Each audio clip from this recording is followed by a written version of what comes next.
welcome back to the Nightcap. I'm Josh Rimmer on nextsportstar.com. Want to thank Sam Rosen again for joining us, current New York Ranger play-by-play man, as well as NFL Fox Sports play-by-play man again. Anyway, earlier today I had the opportunity to talk with Hockey Hall of Famer Phil Esposito, and here is that interview.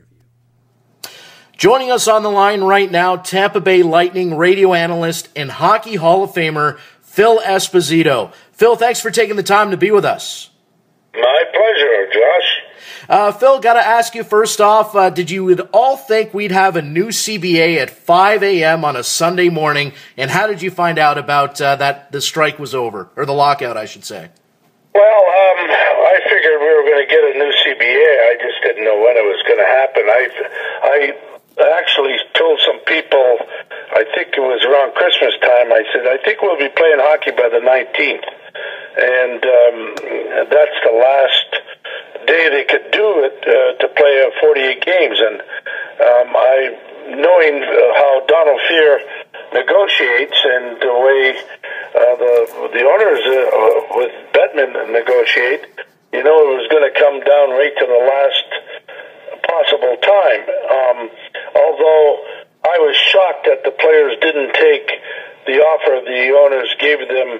I guess it was about just before Christmas. I couldn't believe that they turned that down. But anyway, after saying that, everything is okay now, and they're playing. I think both sides had legitimate beats, and they worked it out, and that's what's good about negotiating.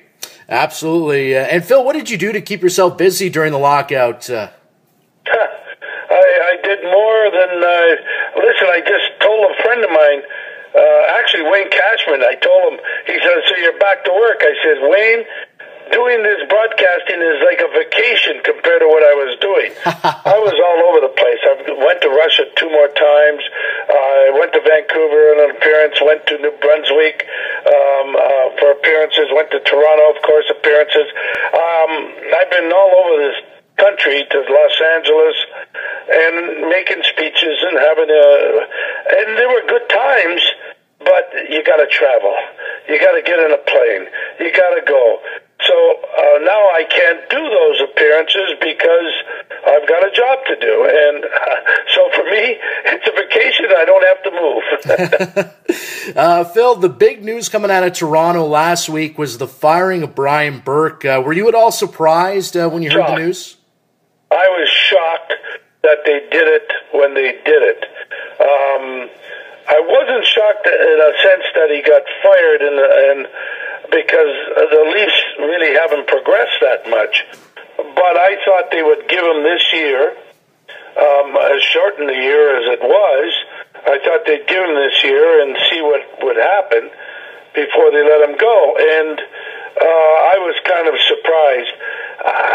To me, I don't know what, but something is not right here. There's other things involved. It can't be just about the hockey. Something's going on, and I don't know what it is, and it doesn't matter. Maybe it's personal, and that's the way it was. But when a new ownership comes in, you know, they always get their own people. You know what I mean? Yes. They usually do anyway. But in this sense, they really didn't go to their own people. They put Dave Nonis in there. And it's really ironic. In Vancouver, that's where he was, Berkey, and when he left to go to Anaheim, Dave Nonis took his job.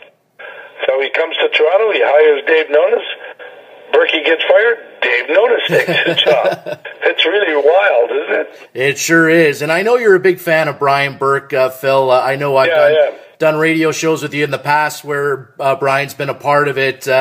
I'm sure you agree with me that Brian won't be on the sidelines long. I'm sure there'll be another team that will pick him up right away, maybe after they let their GM go. But Brian Burke definitely deserves to be a general manager in the NHL.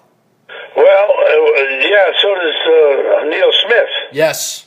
But he didn't get a job. And so, one thing for sure, it doesn't matter whether you deserve it or not. It's whether somebody's going to give you the opportunity. And the truth is, Berkey is a tough guy, and he's the type of guy that it's his way or you don't do it. And I really believe when owners hire general managers, they should let them do their job. And that's really what I believe. And Brian's probably, his philosophies were a lot different than the new ownership that came in. But it was good enough for the old ownership. And general managers get fired if the team really is down in the doldrums and doesn't improve and what have you, because it really is your job to really get the players, you know. You don't coach them, and the coach shouldn't be telling them who he should have or what have you. And that part, I really believe that. After saying that, Brian Burke is a very good general manager. And he understands the game. I wouldn't be surprised if we saw Brian Burke back in the league in some way. I wouldn't be surprised at all. Phil Esposito joining us on the line, a Hockey Hall of Famer, radio analyst for the Tampa Bay Lightning. Phil, because it's a shortened season, do you think there's any way we might see some bad hockey here, perhaps a few more injuries than usual? A few more injuries than usual? Yes. I don't know. I don't think that. I never think about that. I don't worry about that. If you start worrying about injuries, you usually get them. So I never worry about that. I don't think there is any such thing as bad hockey after not having it for a while. That's true. And it'll always be good hockey. As good as these guys can play, we're going to get. We might get some bad officiating. You know me with the officials, but I don't think we'll get a lot of bad hockey. But I think I feel this, a very strong emphasis on power play, penalty killing, goaltending. Those are most important. Usually, I always like to think this. In a 82-game schedule, coach is responsible for probably winning 10 games. The goaltender, or the players, or the goaltender is probably 40 to 50 to 60 points, and then the rest of the guys are another 20 to 30 points. And now it's going to be emphasized because it's only 48 games. Phil, a lot of talk during the lockout was about the fans, and there were a lot of upset fans that there was another lockout. It seems that there's been a lot of fans coming back. I've seen some thousands showing up at a lot of practice facilities when teams have been having scrimmages. Yeah. Do you think the fans are going to come back, especially in the U.S. markets? Yeah, I think so. I mean, we had an open practice here today, the final one, and there was about 10,000 people. Wow. We had a fan fest, when was it? About a week ago, I guess it was, when they first got back in. In fact, the first day of practice. And we had 6,000 people there. And never mind that, if you think that'd be possible. That's a good question. Yeah, it's the Canadian markets that a lot of us up here in Canada thought that they'd come back right away, since Canada and hockey go hand in hand. But I hear they are struggling a little bit in Ottawa. That is surprising to me, because they got a good team and they had a good year last year. So I'm surprised. But all in all, and the fans got to understand this. And the players got to understand it. The owners understand it. How much more can you charge to go into the games? But where does all the money go? That's true. It goes to the players. That's where it goes. I've been on both sides of the fence as a player and an owner and a manager. And I can tell you this, the business of hockey is not as strong as people think, because mostly every dollar that comes in, and there more so, goes to the players. Goes to the players. So that's just the way it is. I don't begrudge the players for making the kind of money they're making, but every dollar goes to the players. So what do? It's just like when people say, okay, we're going to raise the price or raise taxes. Well, you raise taxes, that means milk is more money, bread is more money, this is more money, because you got to pass it off to the consumer. That's true. that's what they do. That's what it all does. So when you have inflation, it's that way. And in hockey, that's what it's happening. When we first started here 20 years ago, Josh, my whole budget was roughly around $6 million, wow, give or take. You know, in 3 years, we were at $19 million. Yep. And it all went to the players that's in true. 3 years. Wow, that's unbelievable. So, and I can tell you this, when that happens, you think, what the hell, your expenses didn't go up much for flying and what have you. It's always around $3 million or $3.5 million. The equipment has gone up, there's no doubt about it. But the sticks are $350 to $400 a piece. Yeah. I mean, the stick budgets were more than my whole budget, for crying out loud. It's insane. It sure Absolutely is. insane. But, and where do you pass that on to? You pass it on to the consumer because you have no other choice. Yeah. So, look, it's a tough time in the whole world. And will the fans come back for hockey? I hope so. I hope they do. I hope they enjoy it. I think it's going to be fun, and it always is. And sooner or later, they will come back. That's true.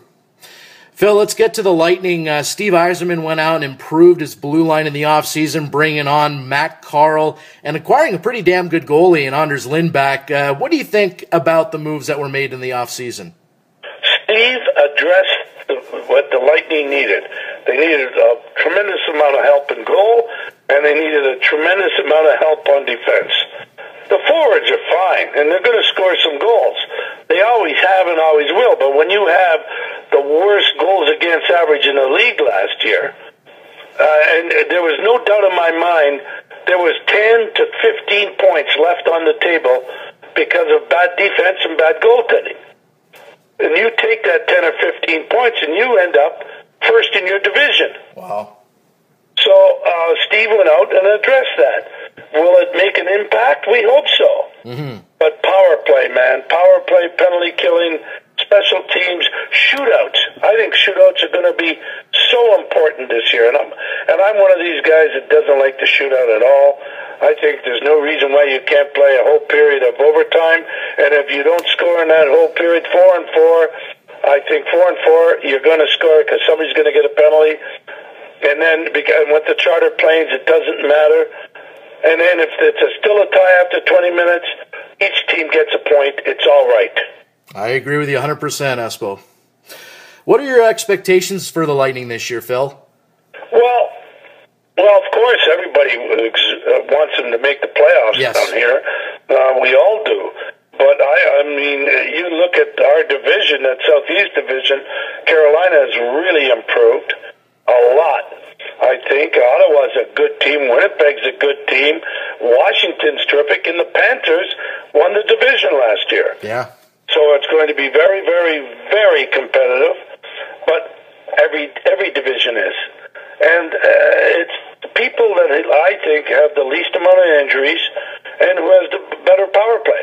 There's no doubt you have to end up in the top 7 on the power play in these 48 games or you won't make the playoffs.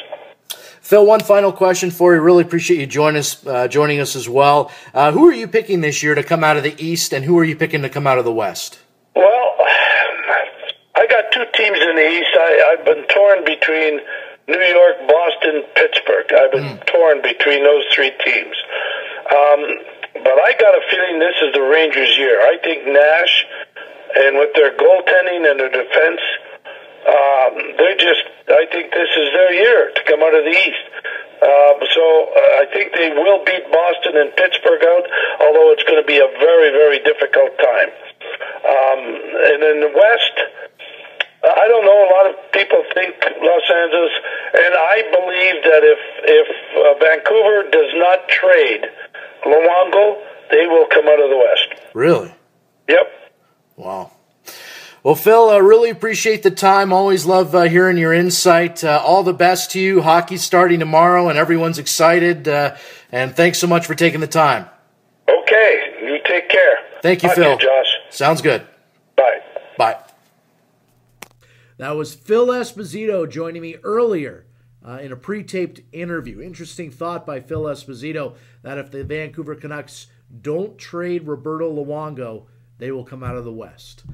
And we're going to head to break. We do have an Are You Crazy tonight that's coming up next on the Nightcap. Don't go away. It's up to you.